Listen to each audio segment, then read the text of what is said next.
So guys चलिए इस video में हम बात कर लेते हैं वीवो के अपकमिंग फोन के बारे में। कुछ दिनों से देख रहा हूं दोस्तों, वीवो अपने upcoming smartphone Vivo V27 series के लॉन्चिंग को लेकर बहुत ज़्यादा टीज वगैरह कर रहा है। अब फाइनली वीवो ने इसके ऑफिशियल लॉन्च डेट भी अनाउंस कर दिए हैं। फ्लिपकार्ट के ऊपर इसका लैंडिंग पेज भी आ गया है और इसके फर्स्ट लुक भी रिवील हो गए हैं। तो इस वीडियो के अंदर हम सिर्फ और सिर्फ बात करने वाले हैं वीवो V27 प्रो के बारे में और देखेंगे इस वाले स्मार्टफोन के अंदर हमें क्या कुछ चीज़ें नई देखने को मिलने वाली है, स्पेसिफिकेशन और फीचर्स क्या क्या होंगे, किस प्राइस पे इसको इंडिया में लॉन्च किया जा सकता है, कब लॉन्च किया जाएगा और क्या हमें इस फोन का वेट करना चाहिए या फिर नहीं। इन टोटल सारी चीज़ों की जानकारी इस वीडियो में मैं आपको देने वाला हूं। तो उसके लिए चैनल पे अगर आप नए हो तो अभी सब्सक्राइब कर लीजिए एंड वीडियो आपको थोड़ी सी भी अच्छी लगती है तो अपना छोटा भाई समझ के वीडियो को लाइक भी कर दीजिएगा।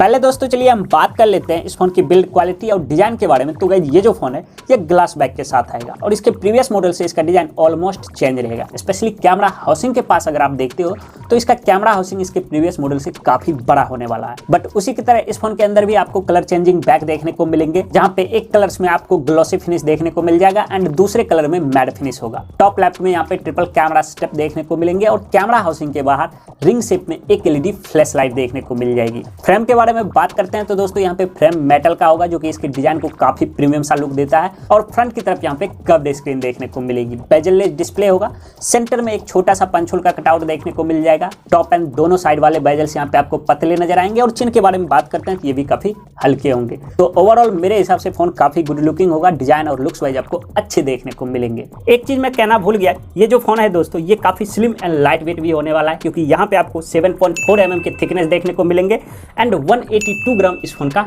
वेट होगा।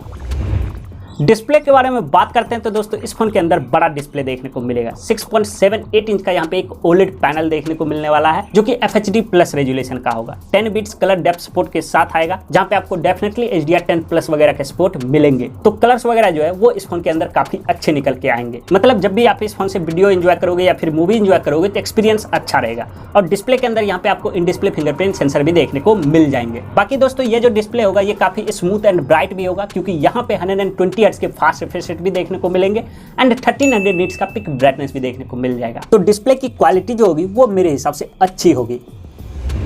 खैर अब आ जाते हैं इसके परफॉर्मेंस के ऊपर। तो गाइस इस फोन के अंदर MediaTek Dimensity 8200 वाला प्रोसेसर देखने को मिलने वाला है जो कि MediaTek का एक फ्लैगशिप प्रोसेसर है। काफी पावरफुल है, 3.1 गीगाहर्ट्ज की क्लॉक स्पीड पे ये चिपसेट रन करता है और 8.5 लाख के करीब ये Antutu स्कोर निकाल कर दे सकता है। तो परफॉर्मेंस जो होगा वो यहाँ पे बिल्कुल मक्खन के जैसा होगा। डे टू डे लाइफ में यहाँ से आपको कोई भी दिक्कत नहीं आएगी। बाकी COD और BGMI जैसे हैवी गेमिंग भी ये चिपसेट काफी आराम से हैंडल कर लेता है। और अच्छी चीज मेरे को ये लगी कि इस फोन के अंदर आपको UFS 3.1 के स्टोरेज टाइप भी देखने को मिलेंगे एंड LPDDR5 का रैम भी होगा। बाकी दोस्तों ये जो फोन है out of the box Android 13 के ऊपर आएगा एंड FunTouch OS 13 के ऊपर रन करेगा।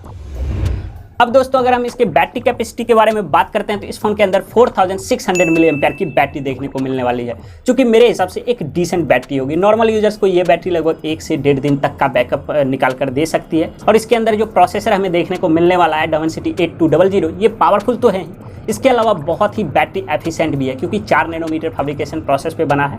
तो सिंगल चार्ज में आप इस फोन से अच्छी बैटरी लाइफ एक्सपेक्ट कर सकते हो। बाकी इसको चार्ज करने के लिए यहाँ पे 66 वॉट की फास्ट चार्जिंग का सपोर्ट भी देखने को मिल जाएगा। टाइप-C पोर्ट के साथ ये फोन आएगा। यहाँ पे आपको NFC के सपोर्ट देखने को मिल जाएंगे। 3.5 mm jack and micro SD card का स्लॉट यहाँ पे नहीं होगा बट लीक्स ऐसे निकल के आ रहे हैं कि इस फोन के अंदर आपको स्टीरियो स्पीकर देखने को मिलेंगे। इसके अलावा दोस्तों इस फोन के अंदर फिजिकल रैम के साथ साथ 3 GB का कहा जा रहा है वर्चुअल रैम भी देखने को मिलेगा। अब गाइस अगर हम आ जाते हैं इसके कैमरे के ऊपर तो पीछे की तरफ यहाँ पे 3 कैमरा देखने को मिलेंगे। मेन कैमरा 50 मेगापिक्सल का होगा जो कि सोनी का IMX 766 वाला सेंसर रहेगा और यहाँ पे OIS के भी सपोर्ट देखने को मिलेंगे जिससे आप मैक्सिमम 30 FPS पे 4K वीडियो रिकॉर्डिंग भी निकाल पाओगे। बाकी दूसरा सेंसर यहाँ पे 8 मेगापिक्सल का रहेगा जो कि अल्ट्रा वाइड सेंसर होगा एंड तीसरा सेंसर यहाँ पे 2 मेगापिक्सल के देखने को मिलेंगे जो कि एक माइक्रो सेंसर होगा। और सेल्फी के लिए इस फोन के अंदर आपको 50 मेगापिक्सल का सेल्फी कैमरा देखने को मिलेगा जो कि सैमसंग का GN1 वाला सेंसर होगा और इससे आप मैक्सिमम 30 FPS पे 1080p वीडियो रिकॉर्डिंग निकाल सकते हो। तो कैमरा सेटअप जो होगा वो मेरे हिसाब से ठीक ठाक होगा। मैं इसे बहुत अच्छा भी नहीं कह रहा तो बहुत खराब भी नहीं कहूँगा। बाकी कैमरे के अंदर आपको HDR, panorama, night mode, slow motion, bouquet effect जैसे कई सारे कैमरा फीचर्स भी देखने को मिल जाएंगे। तो गाइस यही थे इस फोन के स्पेसिफिकेशंस की पूरी कहानी। प्राइसिंग के बारे में बात करते हैं तो दोस्तों कहा ऐसा जा रहा है कि इस फोन को 8GB 128GB and 12GB 256GB के सिर्फ और सिर्फ 2 मॉडल में इंडिया में लॉन्च किया जाएगा। और जो बेस मॉडल रहेगा 8GB 128GB उसकी प्राइस बॉक्स पे 41,999 रुपीज़ दिख रहा है। तो मुझे ऐसा लगता है कि ये फ़ोन जब इंडिया में आएगा तो इसकी प्राइस 39,999 इंडिया में रखी जा सकती है। वैसे आपके हिसाब से इसकी प्राइस इंडिया में क्या होनी चाहिए कमेंट करके जरूर बताइएगा। और अगर इसके इंडिया लॉन्चिंग के बारे में बात करते हैं तो अगले महीने 1 मार्च को ये फ़ोन इंडिया में लॉन्च होने वाला है। तो ज़्यादा दिन नहीं है, बहुत जल्दी हमें ये फ़ोन इंडिया में लॉन्च होता देखने को मिलने वाला है। तो अब आप लोग कमेंट करके बताओ कि आप में से कितने लोगों को इस फ़ोन के इंडिया लॉन्चिंग का वेट है। अब यहाँ पे दोस्तों सवाल निकल के ये आता है क्या हमें इस फोन का वेट करना चाहिए या फिर नहीं। तो 40,000 के अराउंड अभी के टाइम पे इंडियन मार्केट में हमें बहुत अच्छे स्मार्टफोन देखने को मिल रहे हैं। स्पेशली जो हाल फिलहाल में OnePlus 11R इंडिया में लॉन्च हुआ था वो मेरे हिसाब से आपके लिए बेस्ट ऑप्शन रहेगा अगर आप वीवो फैन नहीं है तो। बाकी जो लोग वीवो के फैन है, जिन लोगों को वीवो के फोन अच्छे लगते हैं वो लोग चाहे तो इस फोन का वेट कर सकते हैं। तो गाइज बस इस वीडियो में इतना ही। पसंद आए दोस्तों तो वीडियो को लाइक कीजिए, शेयर कीजिए और चैनल पे अगर आप पहली बार आए तो सब्सक्राइब जरूर कीजिए। मैं मिलता हूं अगले वीडियो में, तब तक के लिए जय हिंद।